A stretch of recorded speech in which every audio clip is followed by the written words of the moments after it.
Það ætlum að halda áfram hérna í föstudagsþættinum og næst ætlum að halda áfram að ræða aðeins bækur, en þó allt öðruvísi bækur heldur við vorum að ræða áðan. Við erum komin hérna með barnabókarithöfund í sófann til okkar. Gaman að fá þig til okkar. Takk fyrir það. Byrjaðu kannski aðeins, bara sýnum fólki strax nú bókina hérna aðeins og heldur henni fyrir fram að myndavélina. Núna erum við í ljótum málum, sögur af Týra og Bimbo. Já.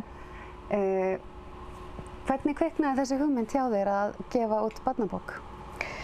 Þessar sögur, ég átti barnabarn Nöfnu sem að fæddist 1992 og þegar hún var lítil þá var ég eins og flestar ömmur og foreldrar gera að segja henni sögur því ég var að plata hana mat, svæfa hana og sögurnar eru til af það voru 2 hundar sem hún þekkti og þeir voru endalaust að lenda í einhverju vesinni, ljótum málum eða ævintýrum og hún rukkaði alltaf sögur þannig að alltaf ekki verið svona upp úr 2001-2003 þá fór ég að setja henni á blað bara til að gleyma þeim ekki. Já.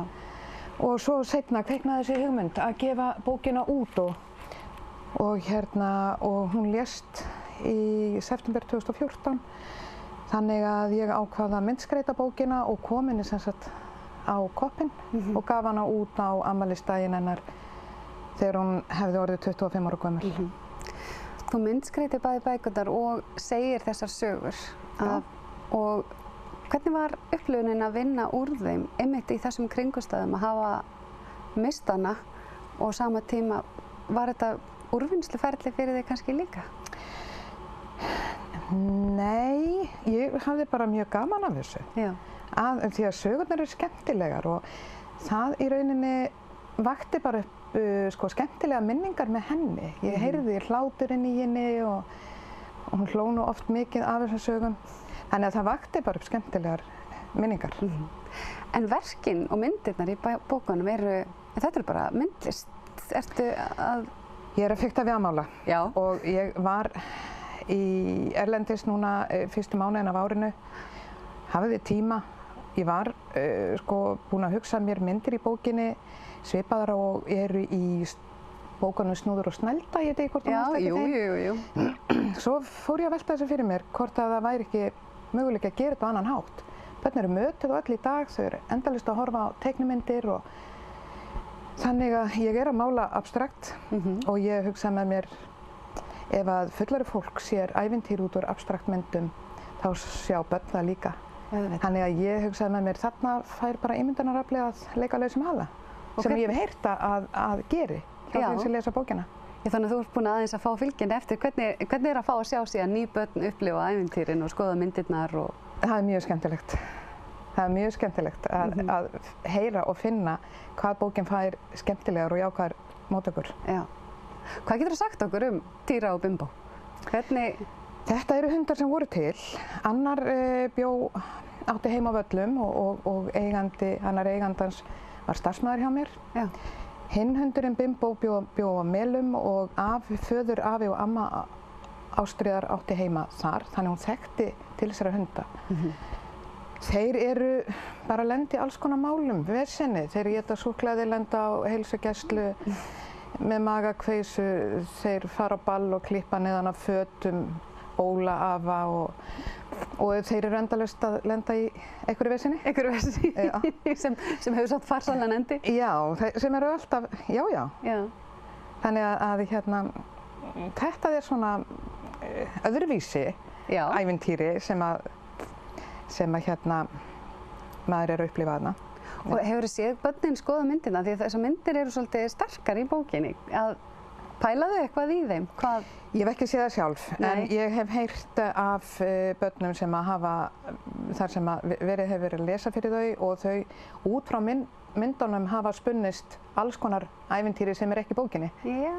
Þannig að þau sjá út úr myndunum annað heldur en annað meira bara. Nákvæmlega, það er frábært. Og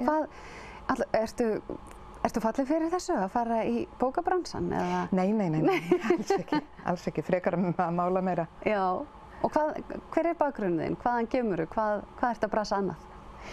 Ég er lögfræðingur að mennt og starfa sem héraðsdómari. Dóttir mín, móðir Ástríðar, hún er lögfræðingur. Ástríður hafði þá drauma að verða lögfræðingur. Það já, ég kem bara alls staðar að en er á þessum stað í lífinu núna. Lögfræði og myndlist, þetta er skemmtilegir kontrastar í þessu? Já, myndlistin róar mann og er mjög gefandi. Já. Það er virkilega bara notalega stundir að taka pensil. Nákvæmlega. En bókin, hvar getur fólk nálgast bókina og keypt hana? Eins og þá er ég með Facebook síðu sem heitir Týri og Bimbo og það er hægt að panta bókina þar og ég senda hana bara í póstkröfu, það er einfaldast. Ég er að reyna að koma inn í bókabúðir og ég veit ekki hvernig það gengur, það er í ferli. Já. Allir hagnaður og sölu bókarinnar fer til styrktarsamtökum sem huga að ungum fíklum eða reyna að koma þeim á rétta braut aftur.